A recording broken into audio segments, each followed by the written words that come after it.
Chris and Jason, please take it away. All right, thanks, Tiffany. Hey, everybody, my name is Jason Williams. I'm a solutions architect with NGINX.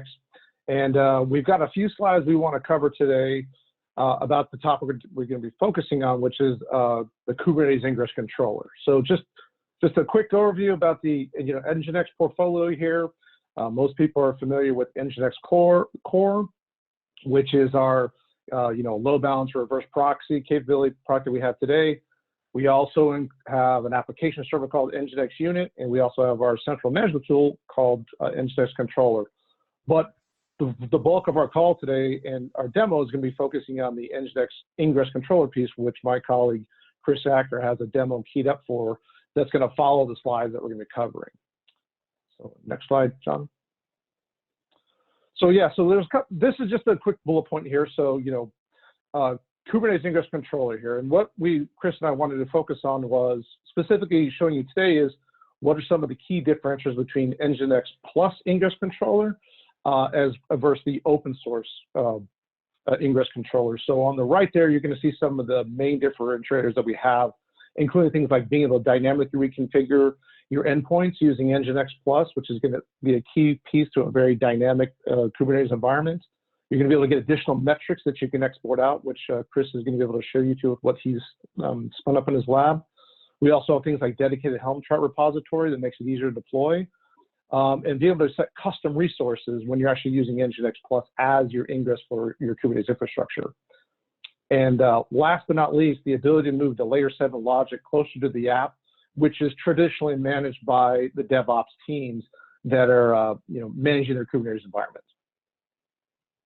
Okay, and there's just a quick slide. And so a combination of both NGINX and F5 represent almost 80%, or right there about the Kubernetes Ingress market, and that includes both NGINX Plus Ingress Controller as well as the NGINX Open Source Ingress Controller in combination with F5's Container Ingress Service. So we make up a pretty significant share of the market where Ingress Controllers are being deployed.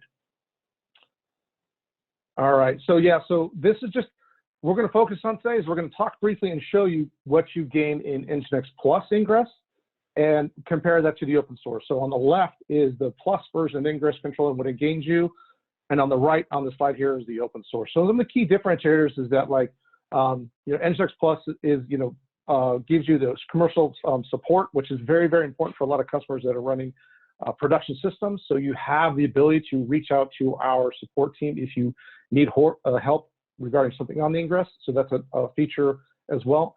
And another really kind of unknown thing that a lot of our customers are not aware of until they start to explore the key differences between Plus and open sources.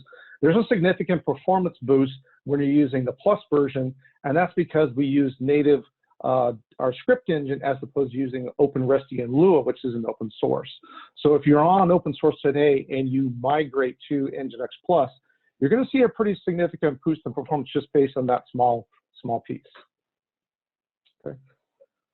All right, and then this is going to be the bulk of the demo here. And so this is what Chris is keyed up for, is going to be showing you today.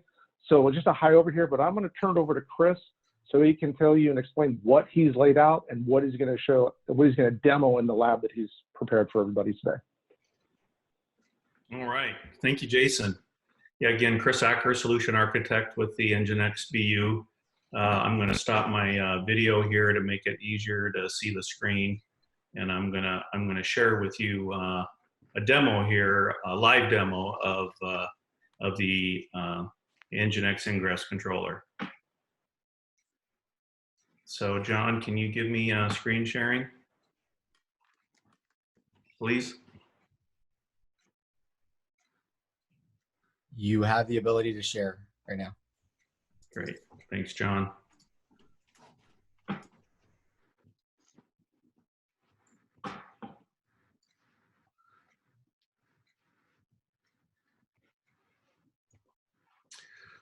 So this is what I'm going to cover in the demo. I'm just going to kind of give you a walkthrough of the environment that I have built. We're going to do some highlights on the NGINX Plus dashboard that'll show you the real-time stats. I'm actually going to do some scaling exercises, the dynamic reconfiguration that Jason mentioned. We're going to scale some services in the Kubernetes environment, and we're also going to scale NGINX Ingress Controller itself. And then I'm going to show you some examples and some customer graphs from Prometheus and the Grafana integration that we have. So the demo architecture is built in DigitalOcean. I just have a simple, small 3-node Kubernetes cluster. I'm going to start with 1 Ingress controller. We are going to scale that to 2. And what I'm doing is I'm actually routing traffic based on layer 7, in this simple example, just the path. So I have some pods that are listening on the coffee service, and I have some pods listening on the tea service. And I'm routing traffic to those based on the URI path. And I have enabled SSL offload on this as well, with a redirect from HTTP to HTTPS. That's a common requirement, so thought we would go ahead and show that. So first off, let me show you the Kubernetes environment. So this is my DigitalOcean Kubernetes dashboard. And you can see as I scroll down through these different components that I have these definitions for the coffee service, the tea service, the Ingress controller, and the rest of these systems are designed to pull stats with Prometheus and some of the internal Kubernetes services. Here is the list of my pods that are actually running in the environment. So I have the Ingress controller, and I have 2 coffee pods and 3 tea pods that are responding with just a simple web page. And you can see here that I'm currently running the Ingress controller as a replica set, but I'm really only have one instance configured. So what does this coffee and tea service actually look like? Well, if I'm doing this demo from my home, so this is actually what you see if you go to the web page that I have built. Is I have just a very simple web server running NGINX, of course, and it's just a simple graphic with some metadata here pulled out of the request and the response, and picking up things like the pod name under the server ID, the version of NGINX, the IP addresses, that kind of thing. And if I go to the tea service, it's nearly identical. It's just a slightly different graphic there for coffee and tea. So statistics-wise, those are being presented in the NGINX dashboard, which is right here. So that, again, I publicly expose this dashboard so that I can see this remotely. And if you're not familiar with the NGINX Plus dashboard, real quickly, it is literally the visual representation of the statistics layer 4 through 7 running in memory on NGINX Plus and the Ingress controller as well. So if I go back to Safari here and hit refresh a couple of times, you'll see these counters increment. This first grouping is the 2 coffee pods, and the second grouping here is the 3 tea pods. So let's hit refresh a couple of times, and you see that there's some requests going back and forth there. I have it currently set for round robin, so it should theoretically be pretty even on the number of requests. So that's the environment publicly exposed. Now what I'm going to do is I'm going to throw some load at this. So you may or may not be familiar with a tool called Apache JMeter. This is running just on a little VM on my laptop. And I'm going to throw some load at this, just 15, 20, connections a second here, and see if we can get this thing to throw some traffic here.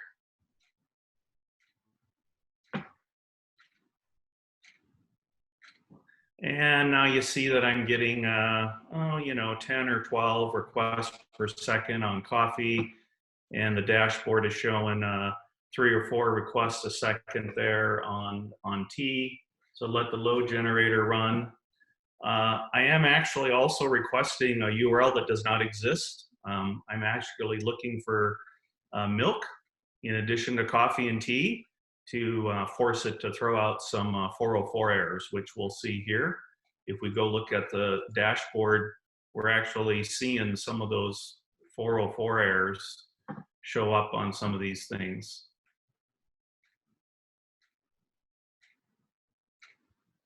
So what does it look like on the Ingress controller from a configuration perspective? It's pretty simple. Just kind of give it a name, a definition as the ingress. It is looking for a host header, so if the host header is not there, it will not match and it'll reset the connection using a TLS secret from Kubernetes with a self-signed certificate. And again, I'm just routing traffic to the tea and the coffee services that are just kind of listening on port 80.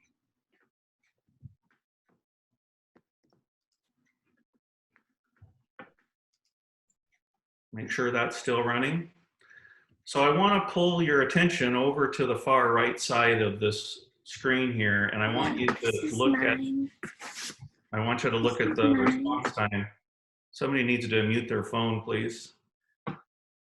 On the far right, the response time will show you how quickly the pods are responding.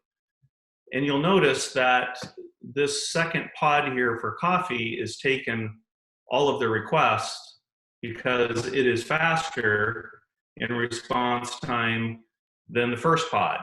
And I have done that by setting the algorithm to what's called the last byte or fastest response from the Ingress controller. If you want to see what that would look like if we were running this on a community version and you were limited to something like round robin, I'm going to dynamically configure the load balancing algorithm and switch it to round robin. And what this is going to do, it's going to automatically configure the Ingress controller, and it's going to say, okay, now I want you to send traffic in round robin mode. And now if you look, you'll see that the requests are even, and it's not paying any attention to what the actual response time is of the Ingress controller or of the individual pods.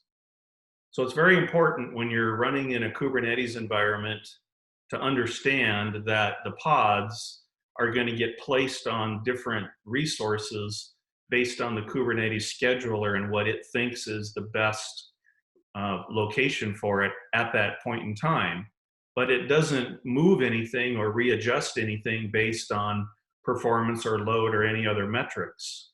So it's important to have a smart load balancing system that can actually take into account what happens when some of my pods are faster and some of my pods are slower.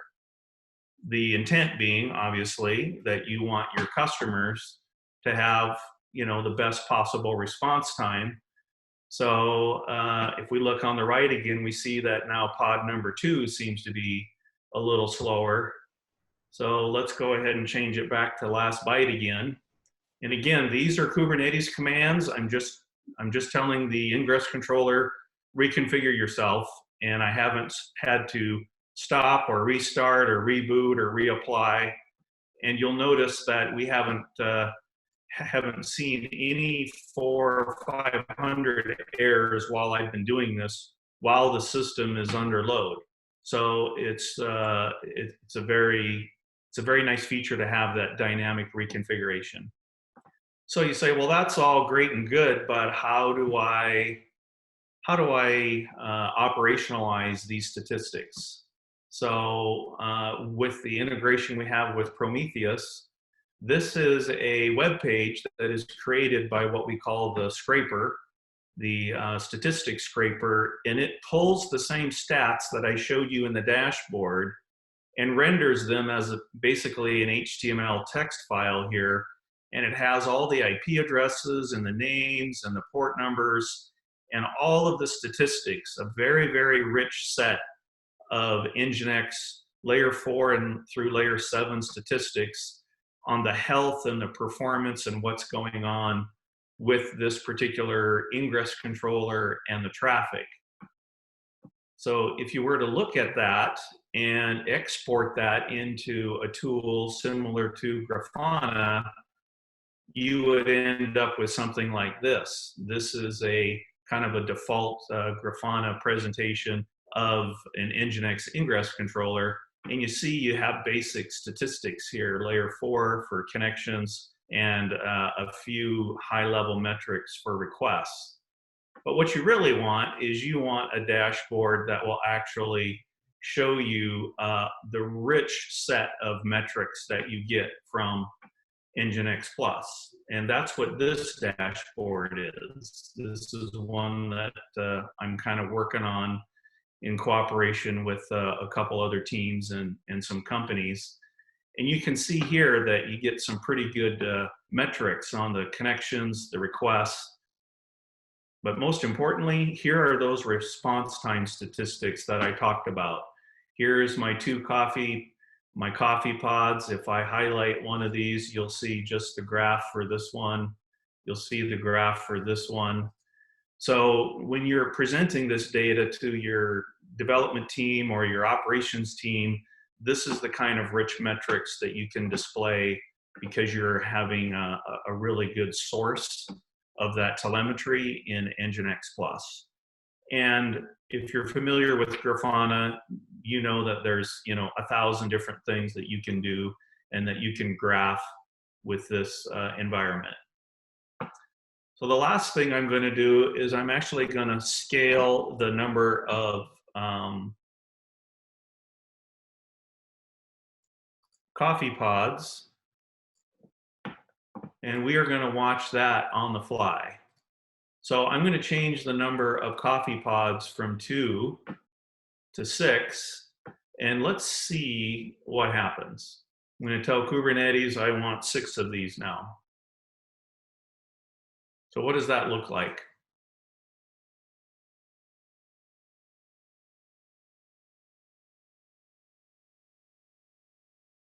Now they're firing up. Kubernetes has got to health check them. I do have active NGINX health checks turned on here in the health monitors. So those have to respond. They have to give a couple of healthy HTTP 200s before I start sending traffic to them. And now what you're seeing is that, wow, these 4 new pods, they seem to be a heck of a lot faster than the first 2. So again, that sophisticated algorithm for last byte is sending the majority of the traffic to these faster pods.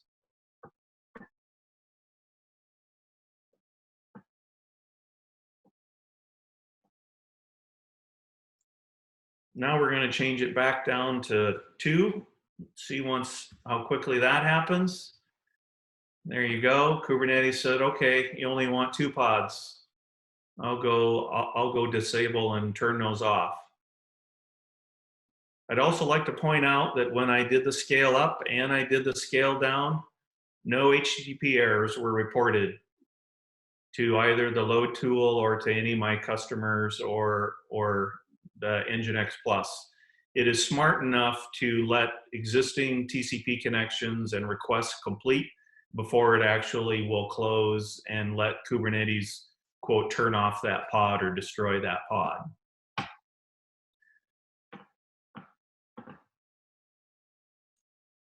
Now what I'm going to do is just say, well, how do I run this in high availability? I've got a production environment and I've got, I have the need for running Ingress controllers. So we're going to now tell Kubernetes, well, now I want 2 Ingress controllers. So we're going to go back to this diagram right here, and I'm going to add the second Ingress controller, and you're going to see what happens.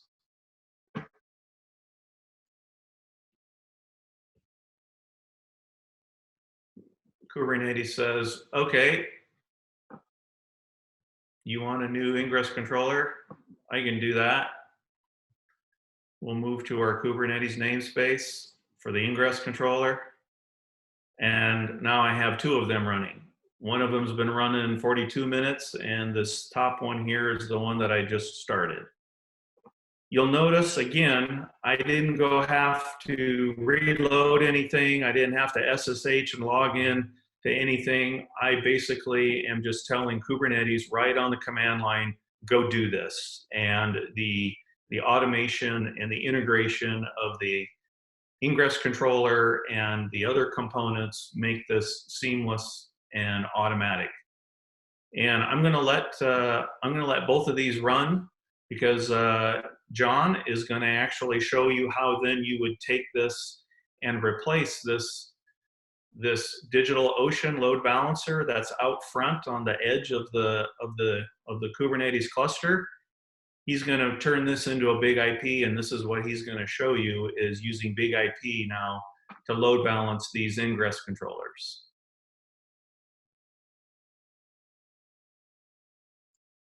Awesome. Thanks, Chris. Okay, here you go. All right. I also have a couple slides I'm going to share. I'm going to skip ahead in here towards my section. All right. So I'm going to do a demonstration for two different integrations with container ingress services. This is BigIP's integration into Kubernetes. It's been in play now for about 3.5 years in different variants, and we also offer, just like NGINX Plus, different levels of configuration. So if it's a traditional ingress, or if it needs to be elevated by using things like config maps, either in NGINX or in BigIP, we work in the same capacity. The integration for BigIP happens through what's called container ingress services. It is a pod that gets deployed into Kubernetes that monitors resources that exist in Kubernetes. Now, this can happen in a couple different ways for the integration. One of them is the fallback method for everyone, which is a node port deployment. We're not going to do any of that today. It's going to be all cluster deployment style, so CNI integration. The first one, though, is we're going to go through setting up a BigIP only, right? So that's going to be the BigIP directly interacting with the coffee and the tea service, the same thing that Chris had highlighted for his demo. And then what I'll do is I will take over the load balancer scenario for what Chris was highlighting as the DigitalOcean load balancer. So integration flow, where my BigIP exists right now, I'm doing all of this in Azure against Azure Kubernetes Service. So my BigIP has an integration to the CNI level of AKS, which is, of course, the software-defined networking in Azure.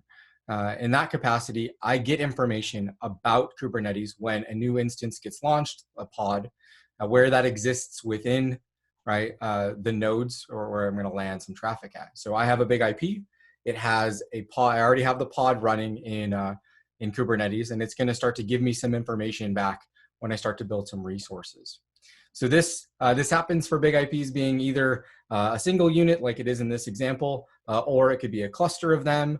If you want to get real crazy, you could go above that with some global server load balancing, and then streaming it in. But we are going to be able to consume that role of passing traffic into Kubernetes, whether that is going to be directly to a pod, or if it's going to be more of that shared mentality where I'm handing off traffic into the NGINX Plus instance. So the last demo will be essentially this one, and I'll go over this again right before we talk about it, but the BigIP acting in front of the NGINX Plus resources. So I'm going to stop sharing that and share on screen. All right, so we've got a little bit of a walkthrough. I'm not going to go over the same stuff that you saw with Chris because it would be really repetitive. All of mine is going to be API driven. So I am going to expect that you can hopefully see this stuff down in the window here. It's pretty large, so I think we'll be okay. The first part is I need to make sure that I can actually talk to that NGINX Plus instance. So I've got it up here running. This one has nothing in it. So like Chris's, where he had some ingress resources defined in Kubernetes, and the NGINX Plus instance had picked that up and turned it into what you saw on here as HTTP sections. I don't have any yet because, well, I want to show integrations. So the first part is I want you to see it actually running. And if everyone wants to take a little note of what the address turns out to be, I'm going to show you what that is so you actually get to visually see later on that we are talking directly to the NGINX pod. So it's coming in. This is the internal service address for that NGINX Plus instance, the one that's over here in the browser. So when I start to do some discovery later on, that'll be the address that I start sending traffic at. All right, let's clear this out.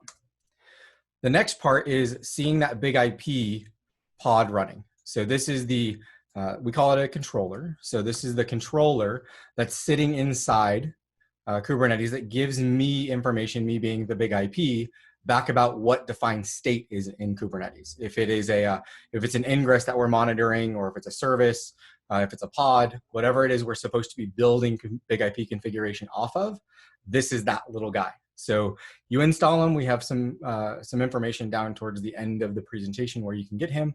He is free. The controller is free in all capacities. There are different levels of CNI integration.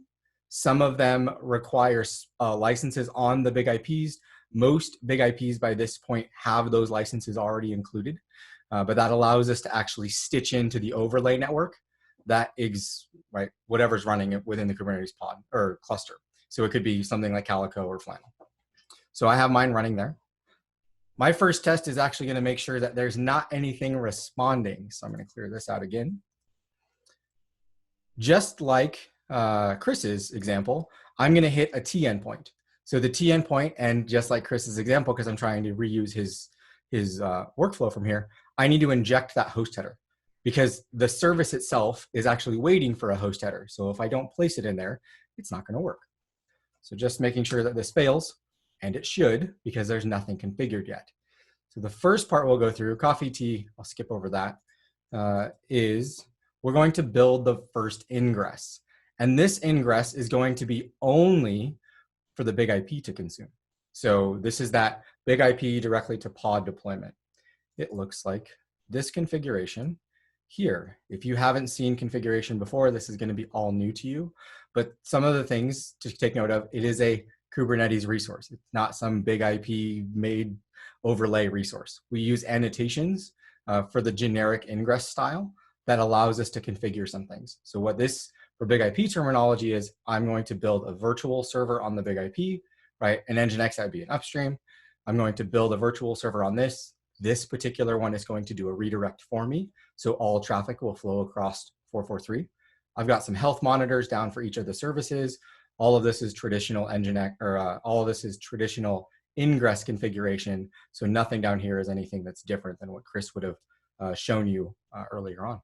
So I'm going to go ahead and build this one just to make sure we're all on the same level playing field. This is my BigIP that controller is going to talk to. When the controller sees an ingress be created, it will start to create resources in the BigIP. It's going to create those health monitors, those pools, which are going to be the backend pods.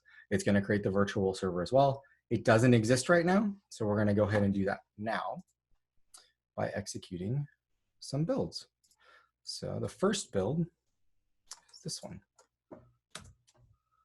Once it's created, when I highlight over on the BigIP, we're looking for that 211 address.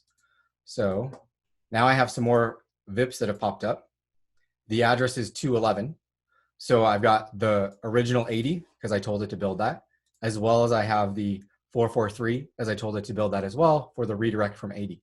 If I go in and I look at each one of these, it's taken over that service. So what you would typically see at the ingress level in Kubernetes is that kind of layer 7 routing mechanism. So this virtual server has a resource on it. It's created all of these pieces. That's going to have a policy that's going to move traffic. And my traffic's going to be moved from this BigIP to each one of these spots. So you can see the first one, if host header is cafe.example, like what we were talking about earlier, and it's going to a URI that is going to match T, it's going to send it to a particular pool. So that is taking over that full stack, BigIP directly to pools. If I go look at those pools now, it created 2 of them for me, just like you were seeing in the NGINX dashboard. I have 2, coffee and tea. Very similar to before Chris did his scaling mechanism. Here's my tea service. It has that monitor that it built, which was checking for the actual URI of tea or coffee. And then my members are that internal space. So this is the full CNI integration directly into Kubernetes from the BigIP's perspective. If I come out here and I go do that same request again, here we go. Now I get some response back. So what Chris was showing you as the actual browser and he was passing in the host header, I'm doing it at an API level. So I'm going to do it from curl. It gives me back that same kind of information that you were seeing on the browser page, but now T is available. I can do the same thing for the coffee deployment. And there's coffee. So if I do a couple of these, I'm just going to click up arrows on them. So let's say, I don't know, that's about 10. If I look at stats on the coffee one, let's go back to coffee, stats, I can actually see similar, right, to those dashboards, is that there is information. It's passing through each one of the VIPs down into the pool. It's going through that layer 7 routing, and then it's handing off down into each one of these 2 pods or the services themselves. Mine set up as round robin because I'm trying to build upon what was also in the previous demo. So we can see I did about 8. It wasn't technically 10, but it did 8, and I can get some stats, some response times, some coding, some packets. If I want to add analytics to this, I can get the same things that we were seeing at the NGINX level. But this is for the BigIP only style deployment. All right, I'm going to go ahead and delete this one, but keep in mind we're going from at this point the BigIP directly into the Kubernetes environment. What I'm going to do now is I'm going to utilize that NGINX Plus resource, the same style that Chris was using, and I'm going to populate it with the services that the coffee and tea services, just like Chris did, and then I'm going to take over that role of the load balancer and send traffic off into there. That gives us that better together story where one team can work natively in Kubernetes if they're accustomed to those resources. Another team can work on the BigIP. It's being populated with service discovery of however many of those deployments of NGINX Plus there are. So I'm going to move over to that now. I'm going to go ahead and delete this, and we can actually watch the cleanup happen as well. Right? So if I'm going down this route and it was a BigIP doing this configuration, say I added more services, I come in here and I add more services, the same way you added in as an Ingress normal object resource. If the next path was milk, that was great that Chris tossed it out there. If the next path was milk and there was a service in Kubernetes that matched milk-service, as soon as I updated the Ingress, it would update the BigIP. The same way as soon as I update the replica sets for each one of these services, it updates the BigIP. It changes from 3 to 5, scales to 2, just like what Chris was demoing. All right, let's delete this one. So we have some blank configuration. And delete.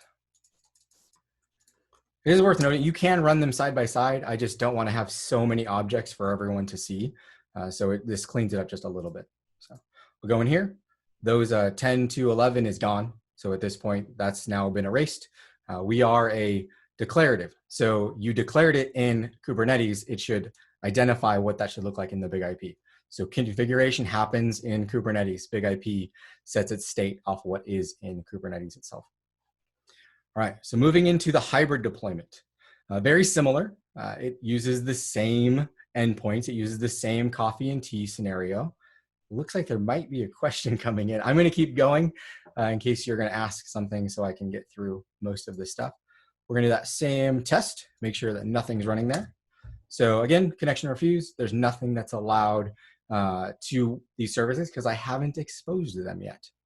So the first part is we're going to create the cafe ingress. So that first one I made was for the BigIP. Now what I'm going to do is create a regular ingress, not defining any annotations for BigIP, and that will start to populate the NGINX dashboard, this guy right here. So we can open him and see what this looks like. Again, because it is an Ingress resource, it's similar, but it's very empty. This is the one that Chris showed in his PowerPoint, where it was example coffee tea. Right? There's nothing else that needs to be in here. NGINX Plus doesn't need to have any annotation. It just sees an ingress and starts building things off of that. Where it saw annotations before, there was one in there that flagged saying it was BigIP, so don't build anything. So let's go ahead and build this one. And there we go. So that populates. We saw that other screen on the right. It's already done. It checks, as fast as they can launch. So I think the refresh page in the dashboard is 1 second, but it's probably less than that it's actually starting to pick up things. So if I'm looking in the upstreams, I can see that same scenario. I had the coffee and the tea, the 3.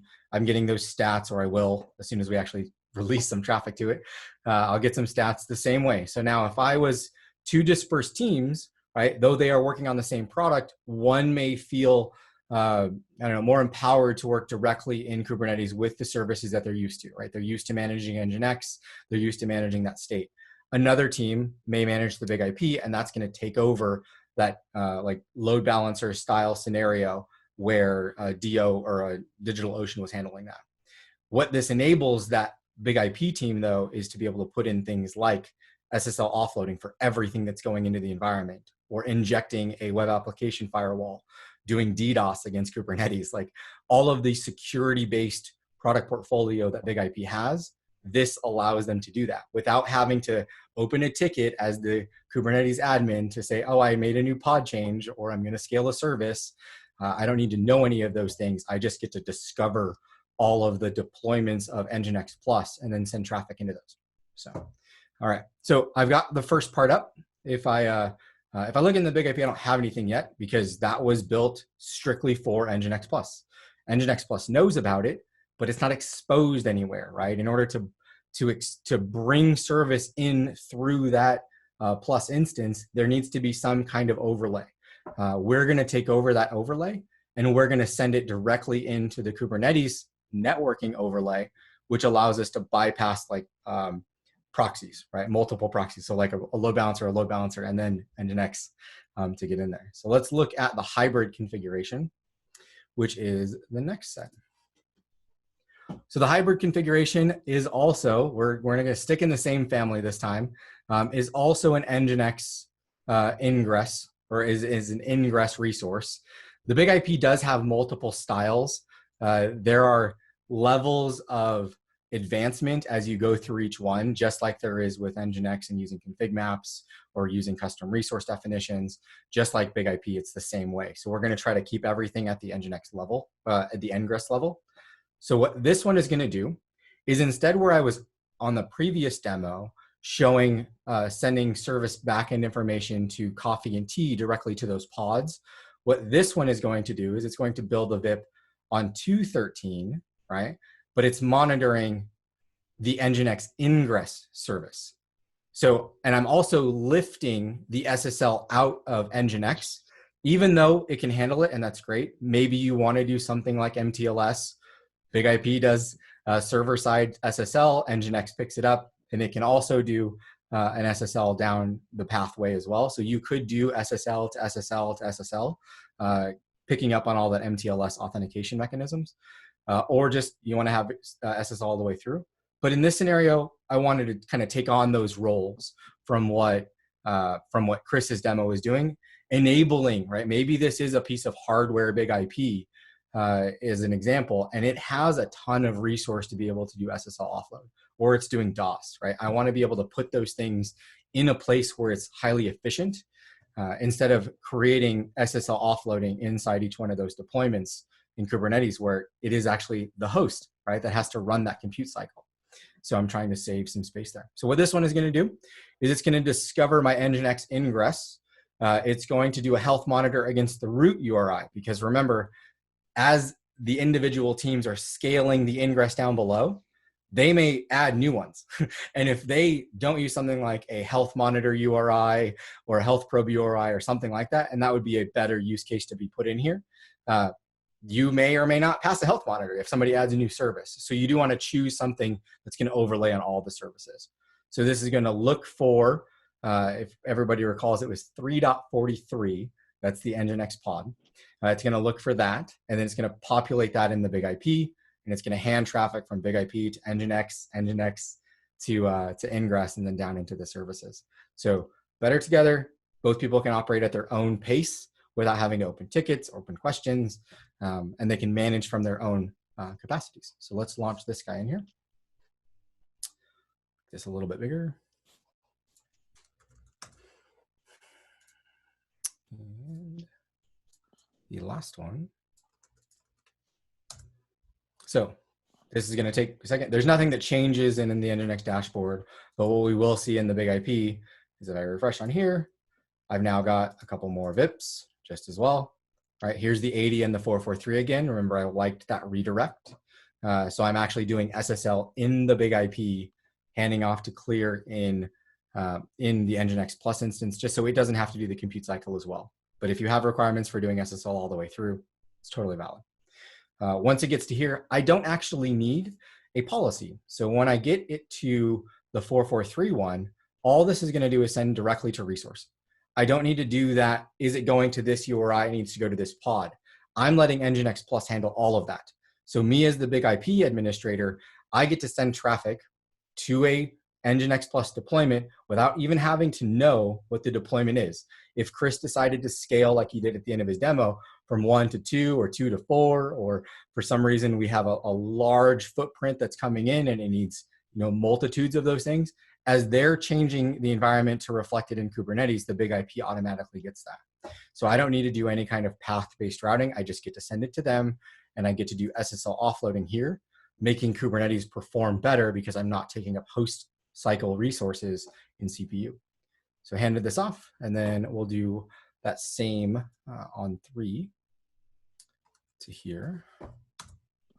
And there's tea, right? Same thing. And then there's coffee as well. So this is the both story. So I'm going to bring that presentation back up. So we started out with this guy where the BigIP is communicating directly into the pods.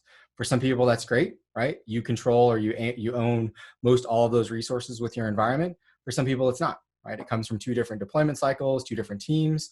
So building out a solution where one team can manage their resources and another team can manage theirs, and you get all the benefits of what Chris was explaining earlier for dynamic uploading or dynamic updates, the dashboard, different load balancing styles. They can do all of that on one side, and the BigIP admin control all of this in the other.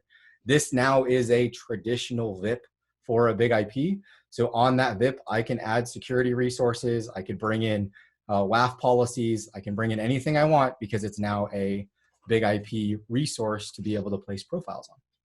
So 2 integrations, the first one, the second one. I'm going to open it up for the last couple minutes for some questions, and I'm going to stop sharing because this is a lot of real estate for everyone to have to see. So I couldn't check to see if there were questions while I was going. So the time is now.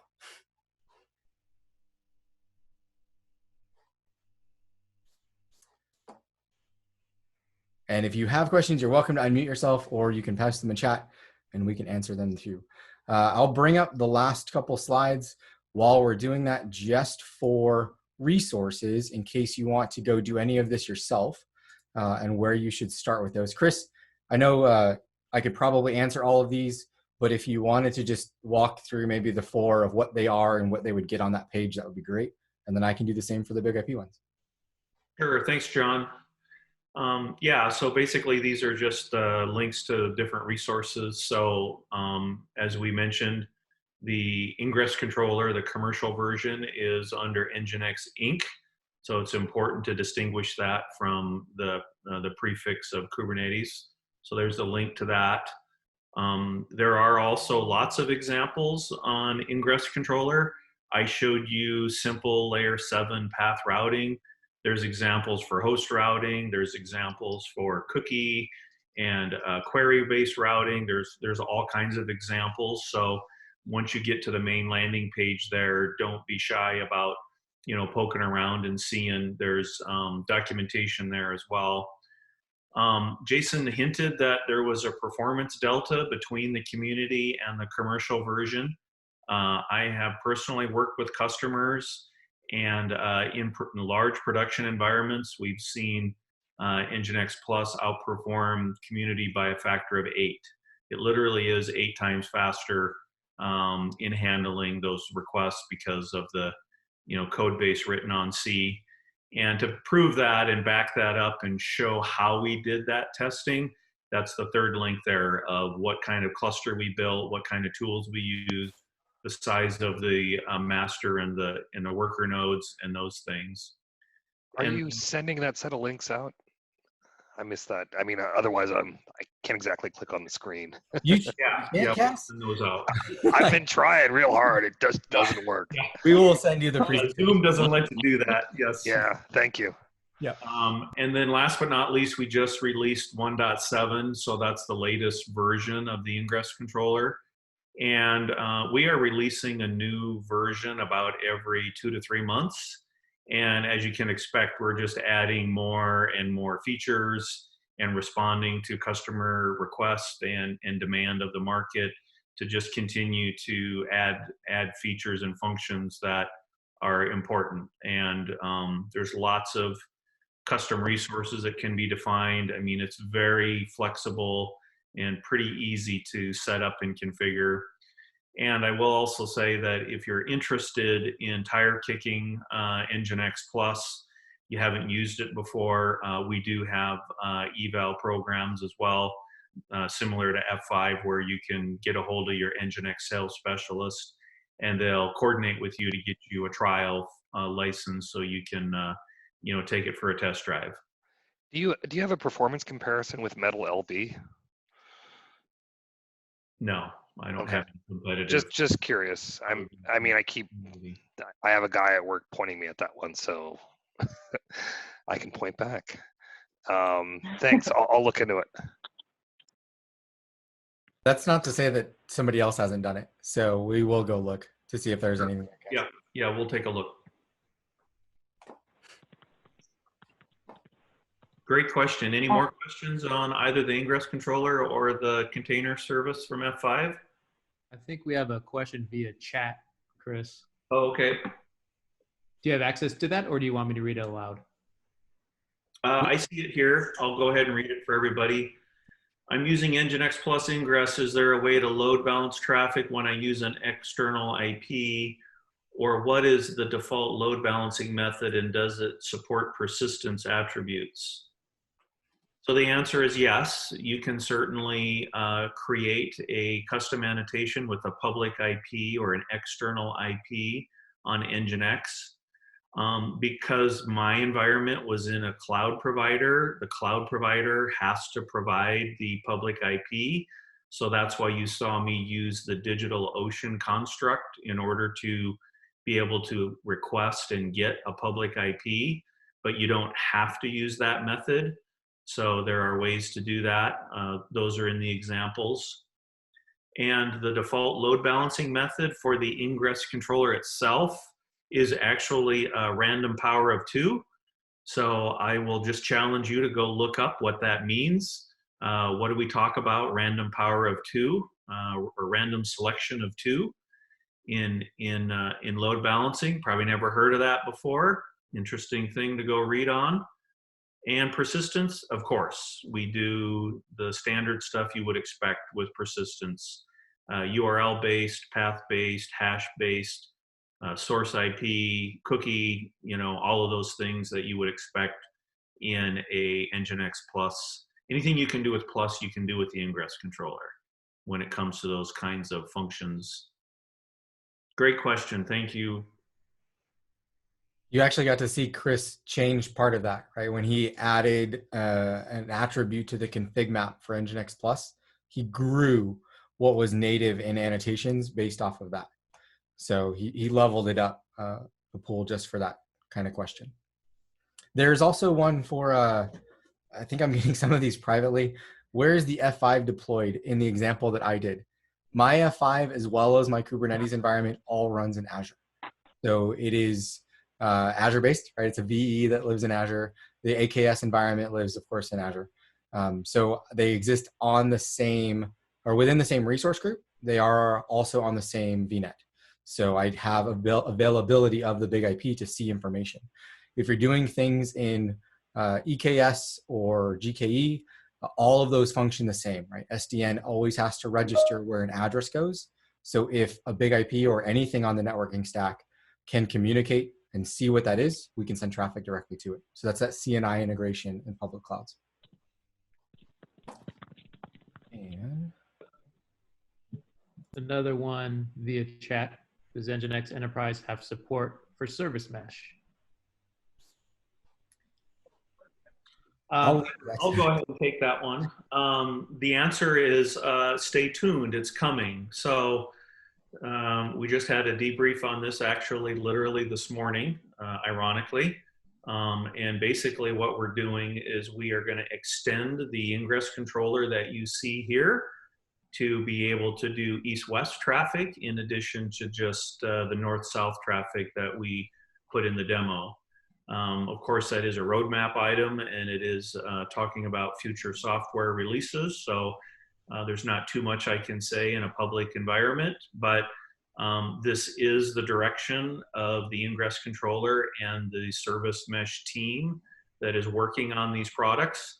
And it is actually one of the reasons that F5 acquired NGINX is to be able to do these kinds of things. So the answer is yes, it's coming. Yeah, and I would say, I would add to that, Chris, that if any of the folks on the call today are matured enough in their Kubernetes deployment that they are indeed looking at service mesh, as Chris mentioned, it is certainly on the product roadmap. And we would love to have a conversation and to better understand what you folks are looking for and see if we're on the right track with NGINX. So again, if you want to have a more in-depth conversation, not only about this, but service mesh, please reach out to any of the F5 team that's on the call. All right, I got another private one, which was I never showed that the NGINX Plus instance was the pool member. I stopped my sharing, so we're all clear that that wasn't a fake out. This is the pool, and that's the 10.3.43 as the real NGINX Plus resource. So it is going to that. And if Chris would have scaled these now, that would grow. Good catch by whoever was watching me skip over that ending point. For the CIS resources, I'll start at the bottom first. For all of the deployment that I did to highlight what we worked on today, I used that quick start in the documentation links from the NGINX landing page. It lands here, the overview is great, and then it takes you off to the GitHub repo where all the examples, the deployments, the common configuration items all exist.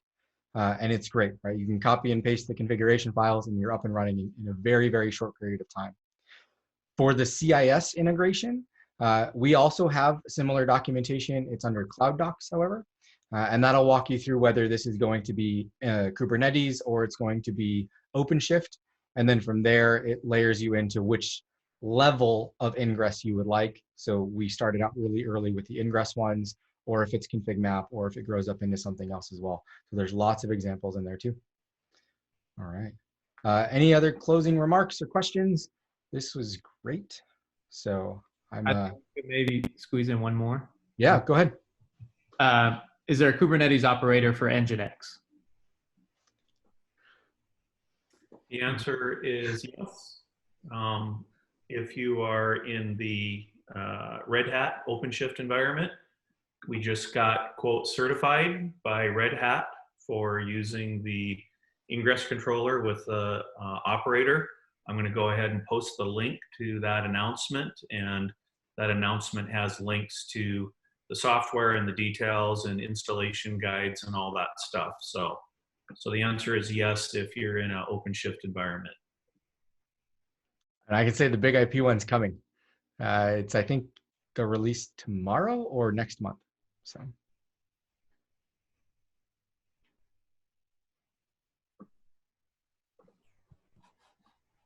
Okay, well, we are at the 12:30 hour, well, 12:30 time. So thank you so much, everyone, for joining. I sent a few private messages to those folks whose email I do not have, so please respond to that if you would like a gift card. But yeah, we really appreciate your participation and interaction today. This was great, and thank you. If you have any questions, we will be sending follow-ups, so please don't be shy. And again, we will also send the deck within all those follow-ups. So thanks so much, everybody, and